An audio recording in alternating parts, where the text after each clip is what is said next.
The Gateway, a journey through the doctrines of faith.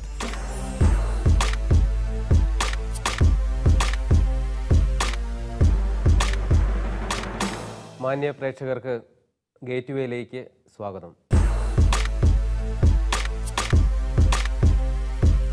The Gateway. കുദാശകളുടെ വിവിധ തലങ്ങളെപ്പറ്റി നമ്മുടെ ചർച്ച മുന്നോട്ട് പോവുകയാണ്. ദൗത്യത്തിൻ്റെയും കൂട്ടായ്മയുടെയും കുദാശകളാണ് വിവാഹവും തിരുപ്പട്ടവും. നമുക്കറിയാം, വിവാഹം എന്ന് പറയുന്ന സാമൂഹിക ഒരു കൺസെപ്റ്റ് നൂറ്റാണ്ടുകളിലൂടെ, സംസ്കാരങ്ങളിലൂടെ, വിവിധ സാമൂഹിക സംവിധാനങ്ങളിലൂടെ പല മാറ്റങ്ങൾക്കും വിധേയമായിട്ടുണ്ട്. എങ്കിലും ഇത് മാനുഷികമായ ഒരു സ്ഥാപനമല്ല എന്നുള്ളതും സത്യമാണ്. ഈ വിവാഹം, അതിലൂടെ ഉണ്ടാകുന്ന കുടുംബവും ഇതിന് തികച്ചും ദൈവശാസ്ത്രപരമായ, അതോടൊപ്പം തന്നെ ബൈബിൾ അധിഷ്ഠിതമായ മാനങ്ങൾ നാം മനസ്സിലാക്കേണ്ടതായിട്ടുണ്ട്. ഇന്ന് നമ്മോടൊപ്പം ഈ വിഷയത്തെപ്പറ്റി ചർച്ച ചെയ്യുന്നത് അഭിമന്യ ഡോക്ടർ ജോസഫ് മാർ തോമസ് പിതാവാണ്. പിതാവിനെ ഏറ്റവും സ്നേഹത്തോടുകൂടി ഈ ചർച്ചയിലേക്ക് സ്വാഗതം ചെയ്യുന്നു.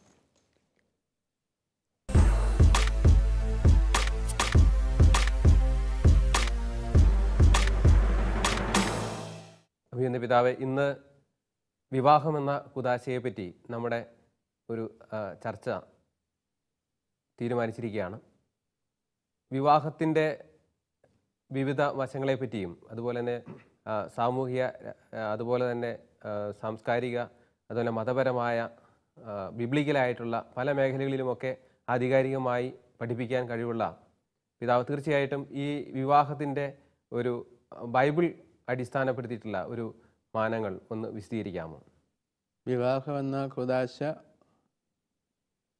മറ്റേ കുദാശകളെ പോലെ തന്നെ ദൈവം സ്ഥാപിച്ചതായിട്ടുള്ള, അല്ലെങ്കിൽ കർത്താവായ യേശുക്രിസ്തു സ്ഥാപിച്ച ഒരു കുദാശയാണ്.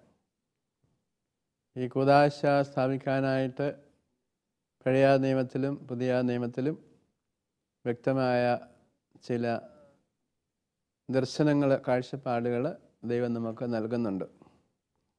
പഴയ നിയമത്തിലെ വിവാഹം എന്നുള്ള കുദാശയെപ്പറ്റി നമ്മൾ ചിന്തിക്കുമ്പോൾ ഒന്നാമതായി നമ്മുടെ മനസ്സിൽ വരുന്നത് സൃഷ്ടികർമ്മത്തെ പറ്റിയുള്ള ചിന്തയാണ്. വേദപുസ്തകത്തിലെ ഉൽപ്പത്തിയുടെ പുസ്തകം 1-ാം അധ്യായം 26-27 വാക്യങ്ങളിൽ നമ്മൾ വായിക്കുന്നത്, ദൈവം ഈ മനോഹരമായ ലോകത്തെ സൃഷ്ടിച്ചതിന് ശേഷം അതിൻ്റെ എല്ലാം മകുടമായി മനുഷ്യനെ സൃഷ്ടിച്ചു. മനുഷ്യനെ സൃഷ്ടിച്ചപ്പോൾ ദൈവം പ്രധാനമായ ഒരു വാഗ്ദാനവും നന്മ അവന് കൊടുത്തു. അത് എന്താണെന്ന് ചോദിച്ചാൽ, മനുഷ്യനെ സൃഷ്ടിച്ചത് ദൈവത്തിൻ്റെ സ്വന്തം ഛായയിലും രൂപത്തിലുമാണ്. അപ്പോൾ മനുഷ്യൻ ഒരു രീതിയിൽ പറഞ്ഞാൽ ദൈവത്തിൻ്റെ പ്രതിപുരുഷനാണ്. രണ്ടാമത്തെ കാര്യം, സൃഷ്ടിച്ചതിന് ശേഷം ഈ ആദാമിന് സഖിയായിട്ട് ഹവ്വായെ കൊടുക്കുന്നു. അപ്പോൾ ദൈവം സ്വന്തം ഛായയിലും രൂപത്തിലും മനുഷ്യനെ സൃഷ്ടിച്ചു. തുടർന്ന് പറയുന്നത് അവരെ സ്ത്രീയും പുരുഷനുമായി സൃഷ്ടിച്ചു എന്നാണ്. സൃഷ്ടികർമ്മത്തെ പറ്റിയുള്ള മറ്റു വിവരണങ്ങളൊന്നും ഇവിടെ നമ്മൾ പറയുന്നില്ല, ഈ ഒരു കാര്യം മാത്രം. അപ്പോൾ പുരുഷനും സ്ത്രീയുമായി സൃഷ്ടിച്ച് അവർക്ക് കൊടുത്ത ഒരനുഗ്രഹം, നിങ്ങൾ വർദ്ധിച്ച് ലോകം മുഴുവൻ നിറയുവീൻ എന്നുള്ളതാണ്. അപ്പോൾ മനുഷ്യന് 2 അനുഗ്രഹങ്ങൾ അല്ലെങ്കിൽ സൗഭാഗ്യങ്ങൾ കൊടുത്തത്, ഒന്ന് ദൈവ ഛായയിൽ സൃഷ്ടിക്കപ്പെട്ടു എന്നും, രണ്ടാമതായിട്ട് അവർ കുടുംബജീവിതം നയിച്ചുകൊണ്ട് ലോകം മുഴുവൻ നിറയണം എന്നുള്ള ഒരു സന്ദേശമാണ്. അപ്പോൾ ലോകചരിത്രത്തിലെ ആദ്യത്തെ വിവാഹം എന്ന് പറയുന്നത്, അല്ലെങ്കിൽ ആദ്യത്തെ കുടുംബം എന്ന് പറയുന്നത്, വേദപുസ്തകത്തിൻ്റെ പഴയ നിയമത്തിൻ്റെ പ്രബോധനമനുസരിച്ച് ദൈവമാണ് ആദ്യത്തെ വിവാഹം സ്ഥാപിച്ചതും ആദ്യത്തെ കുടുംബത്തിന് ആരംഭം കുറിച്ചതും. അതുകൊണ്ട് ഒരു വിശ്വാസിയെ സംബന്ധിച്ച് കുടുംബത്തെ പറ്റിയോ വിവാഹത്തെ പറ്റിയോ ചിന്തിക്കുമ്പോൾ ദൈവത്തെ ബന്ധപ്പെടുത്താതെ അതിനെപ്പറ്റി ചിന്തിക്കുവാനോ പറയുവാനോ സാധ്യമല്ല. പ്രത്യേകിച്ച് ആദാമിൻ്റെയും ഹവ്വായുടെയും കുടുംബ ജീവിതത്തിന് മധ്യസ്ഥനായിരുന്നത് യഹോവയായ ദൈവമാണ്. ആദാമിനെ ഹവ്വായെയും വധുവരന്മാരായി കണ്ടെത്തിയത് യഹോവയായ ദൈവമാണ്. ആദ്യത്തെ വിവാഹത്തിൻ്റെ സംവിധാനങ്ങൾ ഒരുക്കിയത് ഏദൻ തോട്ടത്തിൽ, അതിന് സംവിധാനങ്ങൾ ഒരുക്കിയത് യഹോവയായ ദൈവമാണ്. അതിനൊരു പക്ഷേ നമ്മൾ ഭാവാത്മകമായി പറഞ്ഞാൽ അതിൻ്റെ വിവാഹ ആലോചന നടത്തിയതും അതിൻ്റെ വിവാഹ ക്ഷണക്കുറി ഉണ്ടാക്കിയതും അല്ലെങ്കിൽ ഭൗതിക സംവിധാനം നിർവഹിച്ചതും വിവാഹത്തിന് എന്തെല്ലാം കാര്യങ്ങൾ ആവശ്യമുണ്ടെന്നും അത് എത്രമാത്രം മനോഹരമായിരിക്കുന്നു എന്നെല്ലാം നിശ്ചയിച്ചത് ദൈവത്തിൻ്റെ മനുഷ്യനെ സംബന്ധിച്ചുള്ള പ്ലാനിലും പദ്ധതിയിലുമാണ്. അതുകൊണ്ട് വിവാഹത്തെ സംബന്ധിച്ച് 2 വ്യക്തികൾ മാത്രമുള്ള ഒരു ഉടമ്പടിയേക്കാൾ ഉപരി 3 വ്യക്തികളുടെ സാന്നിധ്യത്തിലെ ഉടമ്പടിയാണ് ഒരു വിശ്വാസിയെ സംബന്ധിച്ച് വിവാഹമെന്ന് പറയുന്നത്. വധുവരനും യഹോവയായ ദൈവം, അല്ലെങ്കിൽ പിതാവായ ദൈവം, അല്ലെങ്കിൽ കർത്താവായ യേശു ക്രിസ്തു. അപ്പോൾ വിവാഹത്തെ നമ്മളെ ചിന്തിക്കുമ്പോൾ വേദപുസ്തകത്തിൽ നമ്മൾ കാണുന്ന, പഴയ നിയമത്തിൽ കാണുന്ന ഒന്നാമത്തെ ചിത്രം വധുവും വരനും, അവിടെ ആദാമുവായും യഹോവയായ ദൈവവും ചേർന്ന ഒരു കൂട്ടായ ദൈവവിളിയുടെ ഭാഗമാണ് വിവാഹമെന്ന് പറയുന്നത്. പുതിയ നിയമത്തിലേക്ക് കടന്നു വരുമ്പോൾ ഈ മനോഹരമായ പഴയ നിയമ ചിന്ത കർത്താവായ യേശു ക്രിസ്തു ഒന്നുകൂടി ഉറപ്പിച്ചു. അത് പ്രത്യേകമായി നാം കാണുന്നത് കാനായിലെ കല്യാണ വിരുന്നിൽ വെച്ചാണ്. കാനായിലെ കല്യാണ വിരുന്നിൽ കർത്താവായ യേശു ക്രിസ്തു സന്നിഹിതനായിരുന്ന് പരിശുദ്ധ ദൈവമാതാവിൻ്റെ സാന്നിധ്യത്തിൽ ആ കുടുംബത്തെ അനുഗ്രഹിക്കുന്നതായിട്ട് നമ്മൾ കാണുന്നു. യേശു ക്രിസ്തു നടത്തിയ ഒന്നാമത്തെ അത്ഭുതങ്ങളെ പറ്റിയൊക്കെ നമ്മൾ പറഞ്ഞപ്പോൾ എപ്പോഴും പറഞ്ഞത് ദൈവരാജ്യത്തെ ലോകത്തിന് പരിചയപ്പെടുത്തുന്ന ശുശ്രൂഷയായിരുന്നു യേശു ക്രിസ്തുവിൻ്റെ എല്ലാ അത്ഭുതങ്ങളും. അപ്പോൾ ഒന്നാമത്തെ അത്ഭുതം നടത്തിയത് കാനായിലെ കല്യാണ വിരുന്നിൽ വെച്ചാണ്, വെള്ളത്തെ വീഞ്ഞാക്കിക്കൊണ്ട്. അത് ആ വിവാഹ ആഘോഷത്തിലുണ്ടായ ഒരു കുറവ് പരിഹരിച്ചു എന്ന് മാത്രമല്ല, അതിൻ്റെ പ്രധാനപ്പെട്ട സന്ദേശം ദൈവരാജ്യം സമാഗമായിരിക്കുന്നു. ദൈവരാജ്യം സമാഗതമാകുമ്പോൾ എല്ലാ കുറവുകളും പോരായ്മകളും പരിഹരിച്ച് മനുഷ്യൻ കൂടുതൽ സന്തോഷവും സമാധാനവും സംതൃപ്തിയെല്ലാം അനുഭവിക്കുന്നത്. അതുകൊണ്ട് യേശുവിൻ്റെ പരസ്യ ജീവിതകാലത്ത് ദൈവരാജ്യത്തെ പരിചയപ്പെടുത്തുന്ന ഒന്നാമത്തെ അത്ഭുതം നടത്തത് വിവാഹം എന്നുള്ള കുദാശയിലുമാണ്. അതുകൊണ്ട് ഇതിനൊരു കുദാശയായിട്ട് ഉയർത്തപ്പെട്ട കാര്യം കർത്താവിൻ്റെ സാന്നിധ്യവും യേശു നടത്തിയ ദൈവരാജ്യത്തിൻ്റെ സന്ദേശവും അനുബന്ധ ശുശ്രൂഷകളുമെല്ലാം ഈ വിവാഹ ജീവിതത്തെ ദൈവം അതിമനോഹരമായ ഒരു ദൈവവിളിയായി കാണുന്നു എന്നതിൻ്റെ വലിയ സാക്ഷ്യമാണ്. നമ്മൾ പുതിയ നിയമത്തിലേക്ക് വരുന്നതിന് മുമ്പ് നമ്മുടെ പഴയ നിയമത്തിൽ പിതാവ് സൂചിപ്പിച്ചതുപോലെ ആദ്യ കുടുംബത്തിന് സ്ഥാപനം, നമ്മൾ പഴയ നിയമത്തിൽ അനേകം കുടുംബ മാതൃകകൾ കാണുന്നുണ്ട്. പഴയ നിയമത്തിലെ ആ കുടുംബ മാതൃകകളെ പറ്റി ഒന്ന് വിശദീകരിക്കാമോ? പഴയ നിയമത്തെ സംബന്ധിച്ച് നമ്മൾ പറയുമ്പോൾ പല മാതൃകകൾ അവിടെ എടുത്തു കാണിക്കാനായിട്ട് സാധ്യമാകും. കുടുംബത്തെ സംബന്ധിച്ചും കുഞ്ഞുങ്ങളെ സംബന്ധിച്ചൊക്കെ ഉള്ള വലിയ സങ്കല്പങ്ങൾ അവിടെയുണ്ട്. പ്രത്യേകിച്ച് ഹവായെ സംബന്ധിച്ച് പറയുമ്പോൾ ഹവായിക്ക് ഒരു കുഞ്ഞിനെ ലഭിക്കുന്ന അവസരത്തിൽ ഹവ പറയുന്നത് ദൈവം കനിഞ്ഞ് എനിക്കൊരു ശിശുവിനെ നൽകിയെന്നാണ്. അപ്പോൾ ദൈവത്തിൻ്റെ വലിയ സമ്മാനമായിട്ട് കുടുംബജീവിതത്തെ കാണുന്നു, കുഞ്ഞിനെ കാണുന്നു. അപ്പോൾ പഴയ നിയമത്തിൽ നമ്മൾ കാണുന്ന കുടുംബ മാതൃകകളിൽ ഒന്നാമത്തെ കുടുംബ മാതൃക എന്ന് പറയുന്ന ദൈവത്തെ മഹത്വപ്പെടുത്തുന്ന കുടുംബങ്ങൾ അനേകം കാണാനായിട്ട് സാധ്യമാകും. ഒന്നാമത്തെ കുടുംബം ആദാവിൻ്റെ ഹവായുടെയും കുടുംബമാണ്. അവർ ദൈവത്തോടു കൂടിയായിരുന്നു. ദൈവത്തിൻ്റെ അനുഗ്രഹത്തോട് കുടുംബജീവിതം ആരംഭിച്ചു. ആ കുടുംബജീവിതത്തിൽ ദൈവത്തിൻ്റെ സമ്മാനമായ കുഞ്ഞിനെ ലഭിച്ചപ്പോൾ കർത്താവിൻ്റെ കരുണയുടെ അടയാളമായിട്ട് അതിനെ സ്വീകരിക്കുന്നതായിട്ട് നമ്മൾ കാണുന്നു. മറ്റൊരു ചിത്രം എടുക്കുകയാണെങ്കിൽ അബ്രാഹാമിൻ്റെ ചിത്രമാണ്. അബ്രാഹാമിനെ സംബന്ധിച്ച് കുടുംബജീവിതത്തിലേക്ക് കടന്നു വന്നു. അനേക നാളത്തേക്ക് അവർക്ക് കുഞ്ഞ് ലഭിച്ചിരുന്നില്ല. അവസാനം അവർ പ്രാർത്ഥനയിൽ കുഞ്ഞിനെ ലഭിക്കുന്നു. കുഞ്ഞിനെ ലഭിക്കുന്ന അവസരത്തിൽ അവന് ഇസഹാക്ക് എന്ന് പേരിടുന്നു. ആ കുഞ്ഞിനെ ബലി കഴിക്കാനായിട്ട് കൊണ്ടുപോകുന്നു. അപ്പോൾ ഈ കുഞ്ഞിനോടുള്ള സ്നേഹവും കുടുംബത്തോടുള്ള സ്നേഹവും എല്ലാം നമ്മൾ കാണുന്നത് ദൈവ സ്നേഹത്തിന് വിധേയമായ പുത്രസ്നേഹവും കുടുംബസ്നേഹവുമാണ് വിശ്വാസികളുടെ പിതാവായ അബ്രാഹാം ലോകത്തിന് സാക്ഷിക്കുന്നു. അതുകൊണ്ട് തന്നെ അബ്രാഹാമിനെ പറ്റി ഉൽപ്പത്തി പുസ്തകം 12-ാം അധ്യായത്തിൽ ഇവൻ ദൈവത്തിൻ്റെ ഒരു വലിയ അനുഗ്രഹമായി ഈ തലമുറയ്ക്ക് മുഴുവൻ അനുഗ്രഹമായി തീരുമെന്നുള്ളതാണ്. അപ്പോൾ കുടുംബ മാതൃകളെ പറ്റി പറയുമ്പോൾ അനേകം മാതൃക ഇതുകൊണ്ട് ഞാൻ 2 മാത്രമേ ഇപ്പോൾ പറയുന്നുള്ളൂ, സമയ ചുരുക്കം കൊണ്ട്.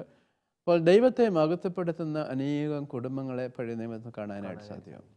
അതിന് ഒരു രീതിയിൽ പറയുകയാണെന്നതിൽ ഗ്ലോറിയ കുടുംബങ്ങളെന്ന് ചില ആൾക്കാർ പറയാറുണ്ട്. എന്ന് പറഞ്ഞാൽ ദൈവത്തെ മഹത്വപ്പെടുത്തുന്നതായിട്ടുള്ള കുടുംബങ്ങൾ. പുതിയ നിയമത്തിൽ ഇങ്ങനെ ദൈവത്തെ മഹത്വപ്പെടുത്തുന്ന കുടുംബങ്ങളും കാണാനായിട്ട് സാധ്യമാകും. പരിശുദ്ധ മാതാവും യോസേപ്പ് പിതാവും തുടങ്ങിയതായ കുടുംബം, നസ്രയത്തിലെ കുടുംബം, ആ കുടുംബത്തിൻ്റെ മഹത്വവും അനുഗ്രഹവും നന്മയും യേശു ജനിക്കുവാനായിട്ടുണ്ടായ സാഹചര്യങ്ങളെല്ലാം ആ കുടുംബത്തിലെ മാതാവും പിതാവും ദൈവത്തെ മഹത്വപ്പെടുത്തി ജീവിക്കുന്നവരായിരുന്നുകൊണ്ടാണ്. സക്രിയാസിൻ്റെ എലിസബത്തിൻ്റെയും കുടുംബത്തെ സംബന്ധിച്ച് നമുക്ക് അറിയാവുന്നതാണ്. അവരും ദൈവത്തിൻ്റെ വഴിയിൽ കുറ്റമറ്റവരായി ജീവിച്ചു. സന്താനഭാഗ്യമില്ലായാലും സക്രിയാസ് വിശുദ്ധ ബലി അർപ്പിക്കുന്ന സമയത്ത് ദൈവത്തിൻ്റെ അരുളപ്പാടുണ്ടാകുകയും അവനത് അവിശ്വസിച്ചതുകൊണ്ട് അവന് സംസാരശേഷി നഷ്ടപ്പെടുകയും കുഞ്ഞ് ജനിച്ചപ്പോൾ അവന് സംസാരശേഷി തിരിച്ചു കിട്ടി ദൈവത്തിൻ്റെ മഹത്വത്തിൻ്റെ അടയാളമായ സ്നാപക യോഹന്നാനെ ലഭിക്കുന്നതായിട്ടൊക്കെ നമ്മൾ കാണുന്നു. ഇനിയും പഴയ നിയമത്തിലേക്ക് തന്നെ വീണ്ടും തിരിച്ചു വന്നാൽ തോബിയാസിൻ്റെ പുസ്തകം, തോബിയാസിൻ്റെ പുസ്തകത്തിലും ദൈവത്തെ മഹത്വപ്പെടുത്തുന്ന ഒരു അനേകം സംഭവങ്ങൾ. അപ്പം വേദപുസ്തകത്തിൽ നമ്മൾ കാണുന്ന ഒരു പ്രധാനപ്പെട്ട കുടുംബ മാതൃക എന്ന് പറയുന്നത് വിശ്വാസികളുടെ എല്ലാ കുടുംബങ്ങളും ദൈവത്തെ മഹത്വപ്പെടുത്തുന്ന കുടുംബങ്ങളായിരുന്നു. അപ്പോൾ പ്രാർത്ഥിക്കുന്ന കുടുംബങ്ങൾ, ദൈവബന്ധങ്ങളെ കാസൂക്ഷിക്കുന്ന കുടുംബങ്ങൾ, ദൈവത്തോട് ബന്ധപ്പെട്ട് സന്തോഷിക്കുകയും വളരുകയും അനുഗ്രഹം പ്രാപിക്കുകയും ചെയ്യുന്നതായിട്ടുള്ള കുടുംബം. അപ്പോൾ വിവാഹത്തിൻ്റെ ഒന്നാമത്തെ ഒരു ഘടകം ഞാനതുകൊണ്ടാണ് പറഞ്ഞത്, ദൈവത്തിൻ്റെ ഒരു പ്രത്യേക തീരുമാനത്തിലാണ് ഈ വിവാഹം ഒരു വിശ്വാസിയുടെ നടക്കുന്നത്. രണ്ടാമതായിട്ട് നമ്മൾ കാണുന്ന ഒരു കുടുംബ മാതൃക, അനേകം കുടുംബ മാതൃകകളുണ്ട്. ഒരു മാതൃക ഞാൻ പറയാൻ ആഗ്രഹിക്കുന്നത് അബ്രാഹാമിൻ്റെ സഹോദരനായ ലോത്തിൻ്റെ കുടുംബമാണ്. ഒരു കുടുംബത്തിൽ ജനിച്ചവരാണ്, അല്ലെങ്കിൽ സഹോദരങ്ങളാണ്. പക്ഷേ എന്താ സംഭവിച്ചത് എന്ന് ചോദിച്ചാൽ ദൈവം അനേകം അനുഗ്രഹങ്ങൾ ലോത്തിനും അവൻ്റെ ഭാര്യയ്ക്കും നൽകി. അവർ ലോകത്തിൻ്റെ സമ്പത്തിലേക്ക് ആകർഷിക്കപ്പെട്ടപ്പോൾ, ദൈവം അനുഗ്രഹിച്ചപ്പോൾ, അനേകം നന്മകൾ കൊടുത്തപ്പോൾ, ദൈവം വഴി നടത്തിയപ്പോൾ ദൈവത്തെ ചെറുകെ മറക്കുവാനായിട്ടുണ്ട്. ദൈവത്തെ മറന്ന് അവൻ ലോകത്തോട് അനുരൂപപ്പെട്ടു. അവൻ്റെ ഭാര്യ ലോകത്തിൻ്റെ കാര്യങ്ങളിൽ കൂടുതൽ ആകർഷണമായി തീർന്നു. അവൻ്റെ കുഞ്ഞുങ്ങളെല്ലാം ലോകത്ത് ജീവിച്ച് നമുക്ക് അറിയാവുന്നതുപോലെ ദുർവൃത്തമായ ജീവിതത്തിലേക്കൊക്കെയും പോയി. അപ്പോൾ ഭൗതിക കാര്യങ്ങളിൽ മാത്രം ആശ്രയിച്ച് ജീവിക്കുന്ന അനേകം കുടുംബങ്ങളെ ദിവസത്ത് കാണാൻ സാധ്യമാവും. ആധുനിക ലോകത്ത് അങ്ങനെ കുടുംബങ്ങൾ, എന്തിനാണ് വെളിയിൽ പോകുന്നത്, എന്തിനാണ് പ്രാർത്ഥിക്കുന്നത്, കുഞ്ഞുങ്ങളെ നന്നായിട്ട് പഠിപ്പിച്ചാൽ മതി, അല്ലെങ്കിൽ കുഞ്ഞുങ്ങൾക്ക് നല്ല ജോലി കിട്ടിയാൽ മതി, നല്ല വീട് കിട്ടിയാൽ മതി, അവർക്ക് കാറ് കിട്ടിയാൽ, ഇങ്ങനെയുള്ള ഭൗതികമായ താല്പര്യങ്ങൾ വെച്ചുള്ള കുടുംബം. അതിനെ വേദശാസ്ത്ര പണ്ഡിതന്മാർ അല്ലെങ്കിൽ ചിലരൊക്കെ പറയുന്നത് സോഫിയ കുടുംബങ്ങളാണ്. ലോകത്തിൻ്റെ വിജ്ഞാനവും ലോകത്തിൻ്റെ സമ്പത്തും മാത്രം മുന്നിലാക്കി പോകുന്ന സോഫിയ, അതാണ് വേറൊരു കുടുംബ മാതൃക എന്ന് പറയുന്നത്. മൂന്നാമതൊരു കുടുംബ മാതൃക എന്താണെന്ന് വെച്ചാൽ കുടുംബത്തിലെ ഈ ലോകത്തിൻ്റെ കാര്യങ്ങളിലും വ്യാപാരങ്ങളിലും മാത്രം ഇടപെട്ട് ഇങ്ങനെ ജീവിച്ചു കഴിഞ്ഞപ്പോൾ ലോകത്തിലെ തിന്മകളെല്ലാം കടന്നു വന്ന കുടുംബങ്ങൾ. ലോകത്തിലെ തിന്മകൾ കടന്നു വന്ന കുടുംബങ്ങൾക്കറിയാം. കായലിൻ്റെ ഹാവേൻ്റെ ചരിത്രം നമുക്കറിയാം. അവനെ സഹോദരനോട് അസൂയ പോവുകയും അവനെ കൊല്ലുകയും ചെയ്തു. അപ്പോൾ അധർമ്മങ്ങൾ, ഇപ്പം നമ്മുടെ ആധുനിക സമൂഹത്തിൽ നോക്കുകയാണെന്നൊരിൽ മദ്യപാനം കൊണ്ട് തകരുന്നതായിട്ടുള്ള കുടുംബങ്ങൾ, അല്ലെങ്കിൽ സഹോദരനെ വിദ്വേഷിക്കുന്ന കുടുംബങ്ങൾ, അനേകം കുടുംബങ്ങളിൽ പരസ്പരം വഴക്കുണ്ടാക്കുന്ന കുടുംബങ്ങൾ. നമ്മൾ ഈ കുടുംബങ്ങളുടെ മാതൃക നമ്മൾ നോക്കുകയാണെന്നതിൽ നമ്മുടെ ഇപ്പോഴത്തെ ഒരു ടെർമിനോളജി അനുസരിച്ച് പറഞ്ഞാൽ ഒരു മാഫിയ കുടുംബങ്ങൾ. അപ്പോൾ ഇതിനെ അപ്പം വേദപുസ്തകം നമ്മൾ നോക്കിയാൽ പഴയ നിയമത്തിലും പുതിയ നിയമത്തിലും ഒക്കെ അനേകം കുടുംബങ്ങളെ പറ്റി ഉദാഹരണം പറഞ്ഞാൽ ഒരുപാട് പറയാനായിട്ടുണ്ട്. ഞാൻ 1-2 എടുത്ത് പറഞ്ഞു എന്നേ ഉള്ളൂ. അപ്പം ഈ കുടുംബ മാതൃകളെ പറ്റി പറഞ്ഞാൽ വേദപുസ്തകത്തിൽ 3 കുടുംബ മാതൃകകൾ കാണാൻ പറ്റും പ്രധാനമായിട്ടും. ഒന്ന്, ദൈവത്തെ മഹത്വപ്പെടുത്തുന്ന ഗ്ലോറിയ കുടുംബങ്ങൾ. 2 ലോകത്തെ മാത്രം നോക്കി ജീവിച്ച് രക്ഷാകരമായ സന്ദേശം നഷ്ടപ്പെടുത്തുന്ന സോഫിയ കുടുംബങ്ങൾ. 3 ദൈവത്തെയും സഹോദരനെയും ലോകത്തെ എല്ലാം തിന്മയിലേക്ക് നയിക്കുന്ന മാഫിയ കുടുംബങ്ങൾ. അവർ സന്തോഷം അനുഭവിക്കുന്നില്ല, മറ്റുള്ളവർ സന്തോഷം അനുഭവിക്കുവാനായിട്ട് അവർ സഹായിക്കുന്നില്ല, ദൈവത്തിന് വിരുദ്ധമായ എല്ലാ പാവങ്ങളും ചെയ്തുകൊണ്ട് ജീവിക്കുന്ന കുടുംബങ്ങൾ. അപ്പോൾ ഇതിൻ്റെ ഒരു ചിത്രം വേദപുസ്തകത്തിൽ തന്നെ ഈ രക്ഷാകര കർമ്മത്തിൽ പുതിയ നിയമത്തിലും പഴയ നിയമത്തിലും എല്ലാം കാണാനായിട്ട് സാധ്യമാകും. ആ ഒരു കുടുംബങ്ങളുടെ ചെറിയ പതിപ്പുകൾ നമ്മുടെ സമൂഹത്തിൽ ഇന്നും നമുക്ക്, അല്ലെങ്കിൽ നമ്മുടെ ഇടവകൾ സൂക്ഷിച്ച് നോക്കിയാൽ കാണാനായിട്ട് സാധ്യമാകും. നമ്മുടെ ചുറ്റുമുള്ള അനേകം കുടുംബങ്ങളെ നോക്കിയാൽ ഇങ്ങനെയുള്ള കുടുംബങ്ങളുടെ മാതൃകകൾ കാണാൻ സാധിക്കും. അതുകൊണ്ട് ദൈവം ആഗ്രഹിക്കുന്ന കുടുംബം എന്താണെന്ന് ചോദിച്ചാൽ ദൈവവിളിയുടെ, ദൈവം നൽകിയ ഒരു വലിയ സ്നേഹത്തിൻ്റെയും കരുതലിൻ്റെയും ദൈവസ്നേഹത്തിൻ്റെ അടയാളമായിട്ടാണ് മനുഷ്യൻ സൃഷ്ടിക്കപ്പെട്ടത്. ഹവ്വായും അവൻ്റെ സന്തതി പരമ്പരയല്ല. അപ്പോൾ ദൈവത്തെ മഹത്വപ്പെടുത്തി ദൈവത്തിൻ്റെ സ്ഥാനത്ത്, അതുകൊണ്ടാണ് ഞാൻ പറഞ്ഞത് ദൈവത്തിൻ്റെ ഒരു ചെറിയ പതിപ്പാണ് ഈ മനുഷ്യൻ, ദൈവത്തിൻ്റെ ഛായലും. അപ്പോൾ ആ ഒരു വലിയ മഹത്വം മനസ്സിലാക്കിയായിരിക്കണം കുടുംബ ജീവിതത്തിൽ നമ്മൾ പോകേണ്ടതെന്ന് ഈ നല്ല മാതൃകയും അതുപോലെ ഈ മാതൃകയിൽ നിന്ന് വ്യതിചലിച്ച കുടുംബങ്ങളും നമുക്ക് സന്ദേശം നൽകുന്നുണ്ട്. പുതിയ നിയമത്തിലേക്ക് വരുമ്പോൾ ഈ വിവാഹത്തെ പറ്റി പിതാവ് സൂചിപ്പിച്ചിരുന്നത് ഒരു ദൈവവിളിയാണെന്നുള്ളൊരു വാക്ക് സൂചിപ്പിച്ചിരുന്നു. അപ്പോൾ അതിൻ്റെ ഒരു മാനങ്ങളൊന്ന് വിശദീകരിക്കാമോ? അതായത് വിവാഹം എന്നുള്ള കൂദാശ ദൈവത്തിൻ്റെ പ്രത്യേകമായൊരു ദാനമാണ്. എല്ലാ മക്കളും അല്ലെങ്കിൽ മനുഷ്യൻ തന്നെ ദൈവത്തിൻ്റെ ഒരു സമ്മാനദാനമായിട്ടാണല്ലോ വന്നത്. ദൈവത്തിൻ്റെ നമ്മളെപ്പോഴാണ് ജനിച്ചതെന്ന് ചോദിച്ചാൽ, ആദാവും ഹവ്വായും ആദ്യം എവിടെ ജനിച്ചു എന്ന് ചോദിച്ചാൽ ദൈവത്തിൻ്റെ സ്നേഹഹൃദയത്തിലാണ് ജനിച്ചത്. ദൈവം ആഗ്രഹിച്ചു എൻ്റെ മനോഹരമായ ഈ ലോകത്തെയും ഈ സൃഷ്ടികളെല്ലാം അനുഭവിച്ച് വളരാനായിട്ട് ഒരു മനുഷ്യൻ എൻ്റെ രൂപത്തിലും ഛായയിലും ഉണ്ടാകണം. അങ്ങനെയാണ് ദൈവത്തിൻ്റെ ഹൃദയത്തിലാണ് യഥാർത്ഥത്തിൽ മനുഷ്യൻ ജനിച്ചത്. ഹവ്വായും ജനിച്ചത് അങ്ങനെയാണ്, അവരെ സ്ത്രീയും പുരുഷനുമായിട്ട് സൃഷ്ടിച്ചു. അപ്പോൾ ഓരോ മനുഷ്യനും ജനിക്കുന്നത് അല്ലെങ്കിൽ ദൈവത്തിൻ്റെ ഹൃദയത്തിലാണ്. നമ്മൾ പലപ്പോഴും അത് തെറ്റിദ്ധരിച്ച് കുടുംബങ്ങളിലെ രണ്ട് വ്യക്തികൾ മാത്രം ഇങ്ങനെ അവരുടെ മാനുഷിക ബന്ധത്തിൽ നിന്ന് സൃഷ്ടികൾ ഉണ്ടാകുന്നുവെന്ന് ആധുനിക ലോകത്തിലെ ഇന്നത്തെ സമൂഹം ചിന്തിക്കുന്നു. എന്നാൽ വിശ്വാസിയെ സംബന്ധിച്ച് നമ്മുടെ വിശ്വാസത്തിൻ്റെ പാരമ്പര്യങ്ങളും ഈ ലോക ജീവിതത്തിലെ കുടുംബങ്ങളുടെ വളർച്ചയും എല്ലാ മത ഗ്രന്ഥങ്ങളുടെയും പശ്ചാത്തലം നോക്കിയാൽ ദൈവത്തിൽ നിന്നാണ് മനുഷ്യന് ജനിച്ച് വരുന്നത്. അതുകൊണ്ട് തന്നെ അവനെ പ്രത്യേകമായ ഒരു ദൗത്യത്തോടു കൂടിയാണ് ദൈവം ലോകത്തിലേക്ക് വിട്ടിരിക്കുന്നത്. ആ ദൗത്യത്തെ പറ്റിയാണ് നമ്മൾ ദൈവവിളി എന്ന് പറയുന്നത്. ദൈവം നൽകിയിരിക്കുന്ന ഒരു ദൗത്യം പൂർണ്ണമാക്കുവാൻ വേണ്ടിയാണ് ദൈവം ഓരോ മനുഷ്യനെയും ലോകത്തിലേക്ക് അയക്കുന്നത്. അപ്പോൾ മനുഷ്യന് മൗലികമായ വിവാഹം എന്നുള്ള കൂദാശയിൽ കൂടെ ദൈവം കൊടുക്കുന്ന ദൈവവിളി എന്താണ്? ആ വിളി എന്ന് പറയുന്നത് ദൈവത്തിൻ്റെ സ്നേഹത്തിലും ജീവനിലും പങ്കെടുക്കുവാനായിട്ടുള്ള വിളിയാണ്. അത് പൗരോഹിത്യത്തിലേക്കുള്ള വിളി പോലെ തന്നെ, സന്യാസത്തിലേക്കുള്ള വിളി പോലെ തന്നെ ഏറ്റവും പ്രധാനപ്പെട്ട മൗലികമായ ഒരു വിളിയാണ്. ഒരു ഇതിൽ പറയുകയാണെന്നൊരിൽ പൗരോഹിത്യത്തിലേക്കും സന്യാസത്തിലേക്കുമുള്ള വിളി തന്നെ ഈ വിവാഹം എന്നുള്ള ദൈവവിളി ഉൾച്ചേർന്നിരിക്കുകയാണ്. പലപ്പോഴും നമ്മളതിൻ്റെ ആധികാരികതയിൽ മനസ്സിലാക്കാതെ പോകുന്നു എന്നുള്ളതാണ്. അപ്പോൾ ഒരു മാർപ്പാപ്പ അല്ലെങ്കിൽ ഒരു കർദിനാൾ അല്ലെങ്കിൽ ഒരു ആർച്ച് ബിഷപ്പ് അല്ലെങ്കിൽ ഒരു മെത്രാന്, ഒരു വൈദികൻ, സന്യാസി എവിടെയാണ് ജനിക്കുന്നത്? കുടുംബമാകുന്ന ദേവാലയത്തിലാണ് ആദ്യം ജനിക്കുന്നത്. പിന്നീടാണ് അവർ മാർപ്പാപ്പായിട്ടോ കർദിനാളായിട്ടോ ഒക്കെ മാറുന്നത്. അപ്പോൾ ഈ വിളിയുടെ എല്ലാം ദൈവവിളിയുടെ പൗരോഹിത്യത്തിലേക്കും സന്യാസത്തിലേക്കും ഒക്കെയുള്ള വിളിയുടെ അടിസ്ഥാന വിളിയായി നിൽക്കുന്നത് വിവാഹത്തിലേക്കുള്ള വിളിയാണ്. ഇപ്പോൾ ഏതെങ്കിലും ഒരു ദൈവവിളി ഒന്നൊന്നിനേക്കാൾ മെച്ചമാണെന്നോ ഒന്നൊന്നിനേക്കാൾ അല്പം താഴ്ന്നതാണെന്നോ പറയാനായിട്ട് പറ്റത്തില്ല. ഒരിക്കലും പറ്റത്തില്ല. കാരണം എല്ലാത്തിനും അതിൻ്റെ ദൗത്യവുമായി ബന്ധപ്പെട്ട് ദൈവത്തിൻ്റെ പ്ലാനിലും പദ്ധതിയിലുമുള്ള ആ മനോഹരമായ ദർശനവുമായി ബന്ധപ്പെട്ട് മനസ്സിലാക്കുമ്പോൾ ദൈവം നൽകിയിരിക്കുന്ന എല്ലാ ദൈവവിളികളും ഒരുപോലെ പ്രധാനപ്പെട്ടതാണ്. അത് വിശുദ്ധിയിലേക്ക് വിളിക്കപ്പെട്ടതാണ്, സ്നേഹത്തിലേക്ക് വിളിക്കപ്പെട്ടതാണ്, ഒരുപക്ഷെ സമൂഹം കെട്ടിപ്പടുക്കാൻ വിളിക്കപ്പെട്ടതാണ്. പ്രത്യേകിച്ച് വിവാഹം എന്നുള്ള കുദാശയുടെ അടിസ്ഥാനം എന്ന് പറയുന്നത് ഒരു സമൂഹത്തിൻ്റെ ഏറ്റവും ചെറിയ കോശമായ കുടുംബത്തിൻ്റെ രൂപീകരണമാണ്. അപ്പോൾ വിവാഹം എന്നുള്ള ഈ ദൈവങ്ങളുടെ അടിസ്ഥാനമായി നിൽക്കുന്നത് സഭയുടെ ഏറ്റവും ചെറിയ പതിപ്പായ ഗാർഹിക ദേവാലയത്തിൻ്റെ രൂപീകരണമാണ്. ഇത് ഒരു രാഷ്ട്രത്തെ സംബന്ധിച്ചും ഒരു സഭയെ സംബന്ധിച്ചും ഏറ്റവും പ്രധാനപ്പെട്ട ദൈവവിളിയാണ്. അപ്പോൾ ഈ ഒരു ദൈവവിളിയെ സംബന്ധിച്ച് നമ്മൾ നോക്കുമ്പോൾ അത് വളരെയേറെ പ്രധാനപ്പെട്ടതാണ്. അപ്പോൾ ഓരോ ദൈവവിളിയെ സംബന്ധിച്ചും അത് ലക്ഷ്യം വയ്ക്കുന്ന ദൗത്യമായിട്ട് നമ്മൾ താരതമ്യപ്പെടുമ്പോൾ എല്ലാം ഒരുപോലെ പ്രധാനപ്പെട്ടതും ഏറ്റവും ശ്രേഷ്ഠവുമായിട്ടുള്ള വിളിയാണ്. അതുകൊണ്ട് വിവാഹം എന്നുള്ള കൂദാശയിലേക്ക് കടന്നു വരുന്ന മാതാപിതാക്കളെ സംബന്ധിച്ച് ഏറ്റവും പ്രധാനപ്പെട്ട കാര്യം അവർ ദൈവത്തിൽ നിന്ന് മനോഹരമായ ഒരു വിളി സ്വീകരിച്ച്, അല്ലെങ്കിൽ നമ്മളതിനെ കുറേ കൂടി നല്ലൊരു അനുഗ്രഹം സ്വീകരിച്ച്, കൃപ സ്വീകരിച്ച് വരുന്നവരാണ്.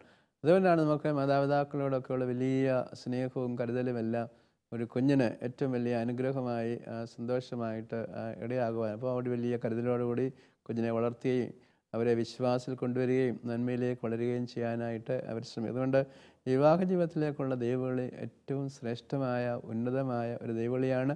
അതിൻ്റെ മഹത്വത്തിൽ നമ്മൾ സന്തോഷിക്കുകയും ആ മഹത്വം ദൈവത്തോട് ചേർന്ന് നമ്മൾ അനുഭവിക്കുകയും ചെയ്യണം.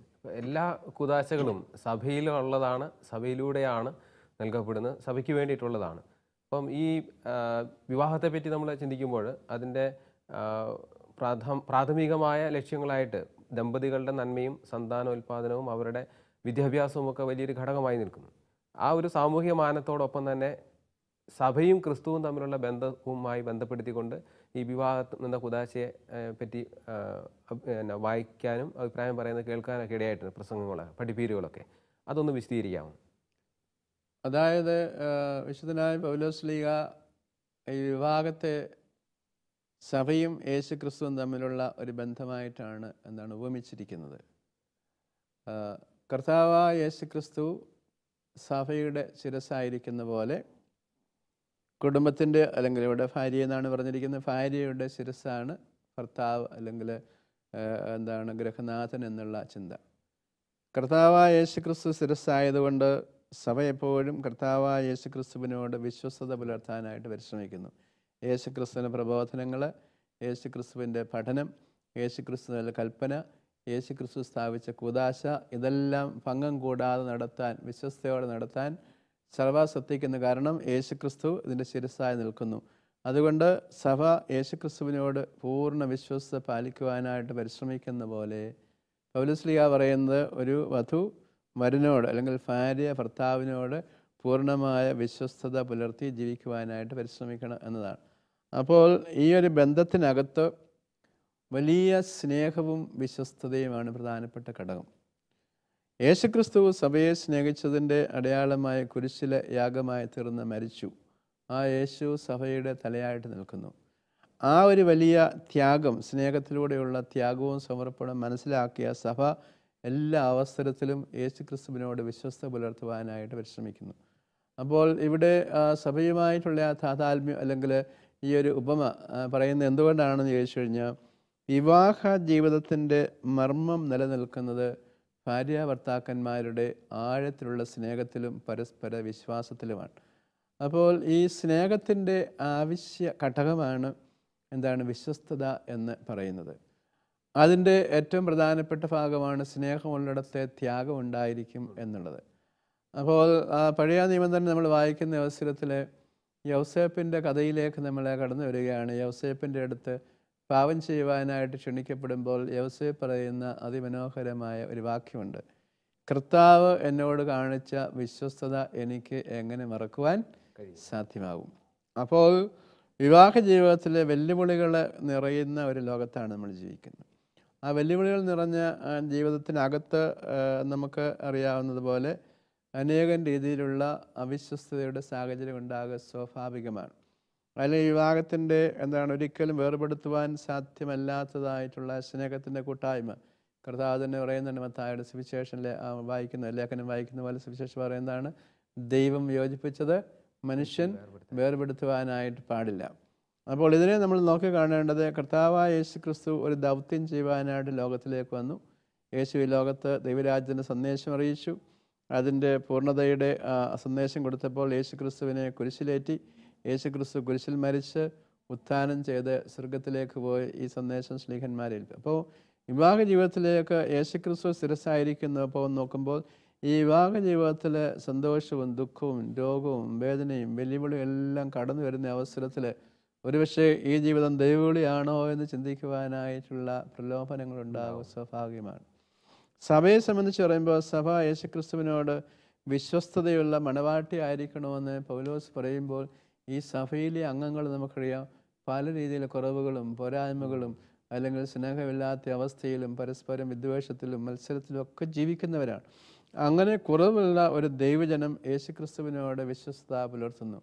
കുടുംബജീവിതത്തിന് നേതൃത്വം കൊടുക്കുന്ന പിതാവിനെ സംബന്ധിച്ചും മാതാവിനെ സംബന്ധിച്ചും ഇതുപോലെയുള്ള സ്നേഹത്തിൻ്റെ വെല്ലുവിളികളുണ്ട്, ത്യാഗത്തിന് വേണ്ടിയുള്ള വെല്ലുവിളികളുണ്ട്. ഒരുപക്ഷെ അനേകം രീതിയിലുള്ള കുറവുകളും പോരായ്മകളും ഉണ്ടാകും. വിവാഹ ജീവിതത്തെ സംബന്ധിച്ച് ആ വിവാഹ ജീവിതത്തിലേക്ക് പ്രവേശിക്കുന്നവരെ സംബന്ധിച്ച് കാർഡിനൽ ന്യൂമാനാണെന്ന് ഒരിക്കൽ പറഞ്ഞു, അസെൻറ്റ് ടു എ കൺസെൻറ്റ്, അതായത് ഒരു സമ്മതം നമ്മൾ കൊടുക്കുന്ന അവസരത്തിൽ ആ സമ്മതത്തിൻ്റെ ബാഹ്യമായ ഘടകങ്ങൾക്ക് അപ്പുറത്ത് നമ്മൾ കാണാത്ത അനേകം ത്യാഗങ്ങൾ, സഹനങ്ങൾ, രോഗത്തിൻ്റെ അനുഭവം, വേദനയുടെ അനുഭവം, പ്രയാസങ്ങളുടെ അനുഭവം, അതെല്ലാം യേശുക്രിസ്തു കുരിശിലെ യാഗമായി അർപ്പിച്ചതുപോലെയുള്ളൊരു അനുഭവം അതിനകത്ത് കിടക്കുന്നുണ്ട്.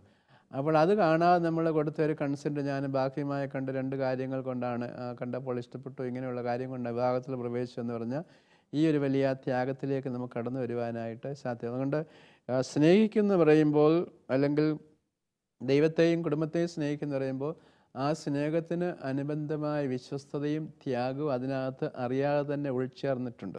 അപ്പോൾ ആ ഒരു ഘടകം നമ്മൾ ഒരിക്കലും മറന്നു പോകില്ല. അങ്ങനെ മറന്നു പോകുമ്പോഴാണ് വിവാഹ ജീവിതത്തിൻ്റെ സ്വർഗീയ ആനന്ദം. കുടുംബത്തെപ്പറ്റി നമ്മൾ പറയുന്നത് ഭൂമിയിലെ സ്വർഗരാജ്യമാണ് കുടുംബം എന്നാണ്. യഥാർത്ഥത്തിൽ സ്വർഗരാജ്യത്തിൻ്റെ പ്രതിനിധികളായിട്ടാണ് നമുക്കറിയാം വധുവും വരനും കുടുംബം നിൽക്കുന്നത്. അല്ലെങ്കിൽ കുടുംബത്തിൻ്റെ രാജാവും രാജ്ഞിയുമായിട്ടാണ്, അല്ലെങ്കിൽ പുരോഗതിരായിട്ടാണ്. നമ്മുടെ വിശ്വാസം അനുസരിച്ച് നമ്മൾ പറയുന്നതാണ് ഗാർഹിക ദേവാലയമാണ്. ആ ദേവാലയത്തെ പുരോഹിതൻ ആരാണെന്ന് ചോദിച്ചാൽ മാതാവും പിതാവുമാണ്. അപ്പോൾ പുരോഹിത ശുശ്രൂഷ കുടുംബത്തിന് കൊടുക്കുന്നവരാണ്. ആ പുരോഹിത ശുശ്രൂഷയിൽ അവരുടെ പ്രാർത്ഥനകളിലും കൗദാശിക അനുഭവത്തിലുമാണ് നമുക്കറിയാം കുഞ്ഞുങ്ങളെ ജനിച്ച് അവർ വിശ്വാസത്തിലും ദൈവകൃപയിലും വളർന്ന് പൗരോഹിത്യത്തിലേക്കും സന്യാസത്തിലേക്കും അതുപോലെ തന്നെ പുതിയ കുടുംബങ്ങളുടെ രൂപീകരണത്തിനായിട്ട് പോകുന്നു. അപ്പോൾ ഈ വിവാഹം എന്നുള്ള കുദാശയിൽ നമ്മൾ കാണപ്പെടാത്ത അനേകം അദൃശ്യങ്ങളായ അനേകം നന്മകളും ത്യാഗങ്ങളും ഉൾച്ചേർന്നിട്ടുണ്ട്. ഈ വിവാഹം എന്ന കുദാശ ഇത്ര വളരെ പിതാവ് വിശദീകരിച്ച ആ ഒരു തലങ്ങളൊക്കെ വെച്ച് നോക്കുമ്പോൾ നമ്മുടെ എല്ലാ സമൂഹങ്ങളിലും എല്ലാ മനുഷ്യ സമൂഹങ്ങളിലും വിവാഹം എന്ന് പറയുന്ന ആ ഒരു പ്രക്രിയയുണ്ട്. അപ്പോൾ ഒരു ക്രൈസ്തവ വിവാഹത്തിന് നമ്മളുടെ വ്യതിരിക്തത എന്താ? കുദാശകൾ നമ്മൾ എപ്പോഴും പറയാറുണ്ട്, അത് ദൈവികമായ അനുഗ്രഹത്തിൻ്റെ ഭാഗമായിട്ടാണ്. അപ്പോൾ ഒരു സാമൂഹികമായ പശ്ചാത്തലത്തിൽ നടത്തപ്പെടുന്ന രണ്ട് ദമ്പതികൾ അല്ലെങ്കിൽ പുരുഷനും സ്ത്രീയും തമ്മിലുള്ള ഒരു കോൺട്രാക്റ്റ്, ഉടമ്പടി, അത് വിവാഹത്തിൻ്റെ ഒരു ഭാഗമാണ്. അതിനപ്പുറത്ത് എന്തുകൊണ്ടാണ് ഈ വിവാഹത്തിന് ഒരു പ്രത്യേകത വരുന്നതെന്ന് ചോദിച്ചാൽ, ഇത് രണ്ട് മനുഷ്യർ തമ്മിലുള്ള മാനുഷികമായ ഉടമ്പടിയല്ല. വിവാഹം എന്നുള്ള കുദാശ അത് ദേവാലയത്തിൽ വെച്ച് അനുഗ്രഹീതമായ ഒരു ദൈവകൃപയുടെ പശ്ചാത്തലത്തിൽ നടത്തുമ്പോൾ അതിനകത്ത് സഭയ്ക്കുള്ള സങ്കല്പം അല്ലെങ്കിൽ ദൈവം നൽകിയ സങ്കല്പം എന്താണ്? രണ്ട് ദൈവമക്കളുടെ ഉടമ്പടിയാണ്. ദൈവം സ്വന്തം ഛായയിലും രൂപത്തിലും സൃഷ്ടിച്ച രണ്ട് ദൈവമക്കളുടെ ഉടമ്പടി ആയതുകൊണ്ട് ദൈവത്തിൻ്റെ സാന്നിധ്യത്തിലാണ് നമ്മൾ നടത്തുന്നത്. അപ്പോൾ ദൈവത്തിൻ്റെ ആ സാന്നിധ്യം നടത്തുമ്പോൾ ഇത് ഭൗതികമായോ ലൗകികമായോ ചിന്തയ്ക്കപ്പുറത്ത് അഭൗമികമായ ദിവ്യമായ ഒരനുഭവവും സാക്ഷി ഇതിനകത്തുണ്ട്. അപ്പോൾ ദേവാലയത്തിൽ വെച്ചൊരു കുദാശ നടത്തുമ്പോൾ ദൈവത്തിൻ്റെ സാന്നിധ്യം, ദൈവത്തിൻ്റെ കൃപ ലോകത്തിലേക്ക് അപ്പുറത്ത് ചെല്ലുന്നതായ ദിവ്യമായ ഒരു അനുഭവത്തിൻ്റെ പശ്ചാത്തലത്തിൽ നടത്തുന്നത്. പ്രത്യേകിച്ച് മലങ്കര സഭയുടെ വിവാഹ കുദാശയിലുള്ള അതിമനോഹരമായൊരു സന്ദേശം എന്താണെന്ന് വെച്ചാൽ, വധൂവരന്മാർ സ്വർഗീയ യെരൂശലേമിലേക്ക് യാത്ര ചെയ്യുന്നവരാണ്.